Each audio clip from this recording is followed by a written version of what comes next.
Thank you. Let's bring in former Assistant FBI Director Chris Swecker.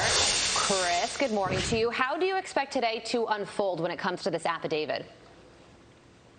Yeah, so to answer that question, you have to understand what is likely in the affidavit. There has to be evidence or facts that show that a crime has occurred, and there's evidence of that crime at a specific location. What you need to do that, you need to describe the evidence itself, which in this case would be very sensitive documents. I'm not going to say classified because the statutes they cited talk about national defense-related information, so it doesn't necessarily have to be classified, but it has to be extremely sensitive or relating to national defense. The other part of the statute involves destruction of the documents and that sort of thing, or whatever the conduct is that is the crime. Mm-hmm. Now, you also have to show, or information has to come from sources, that you can't get a search warrant of this nature without having live information from live sources, people.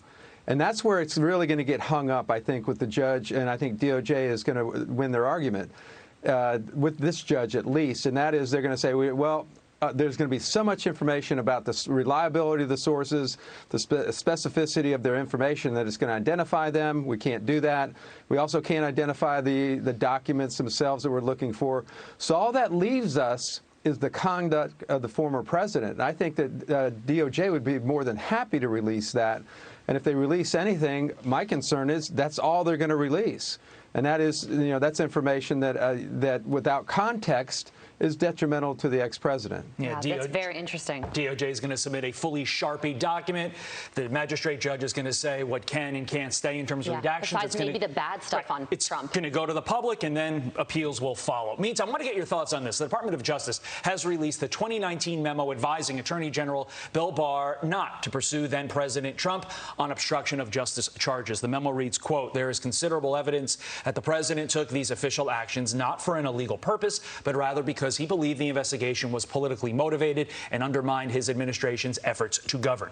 Chris, what should the American people take away from this?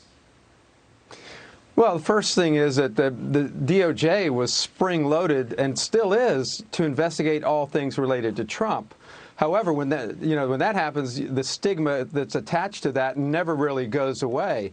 Yet when there's total vindication, 100% vindication, no, we don't hear anything about it. So unless somebody actually makes a formal request for it, in this case, the nonprofit or the think tank that requested the information wasn't real happy with the result, so they didn't publicize it.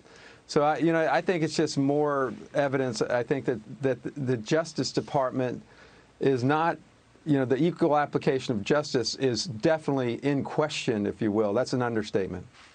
So Senator Ron Johnson has some information from an FBI whistleblower, and that whistleblower says the agency ordered against investigating Hunter Biden's laptop before the 2020 election. And he wrote a letter to the DOJ Inspector General saying after the FBI obtained the Hunter Biden laptop from the Wilmington, Delaware computer shop, these whistleblowers stated that local FBI leadership told employees, you will not look at that Hunter Biden laptop, and that the FBI is, quote, not going to change the outcome of the election again. A loaded statement there. What is your reaction to it?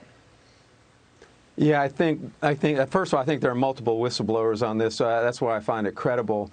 I think it infuriates and confuses people because, as I just mentioned, the equal application of justice, if you will. It seems like this got buried. The Hillary Clinton matter with the server in the closet outside the control of the government, that got pretty much deep-sixed. Yet all things, as I mentioned earlier, all things Trump seem to get aggressive, proactive investigation. So, I talk to people inside and outside the FBI, colleagues of mine, a wide circle of people. And I think this is the single issue that gets them really worked up over how the Justice Department is operating now. And that is, here's this laptop, obvious incriminating information on it, a 2-year investigation plus, and we know they had at least a money laundering investigation because the receipt given for the laptop had an FBI money laundering case file number. I recognize the designation on it. So even people inside the Bureau are scratching their head and saying, why are we sitting on this? Why hasn't this case moved in 2 years, yet all this other proactive, aggressive investigation on other matters that involve Trump? When half the country feels like the DOJ is politically motivated, you have a problem. That's bad. All right, Chris, thank you for joining us this morning. We appreciate it. Thank you. I'm Steve Doocy. I'm Brian Kilmeade. And I'm Ainsley Earhart. And click here to subscribe to the Fox News YouTube page to catch our hottest interviews and most compelling analysis.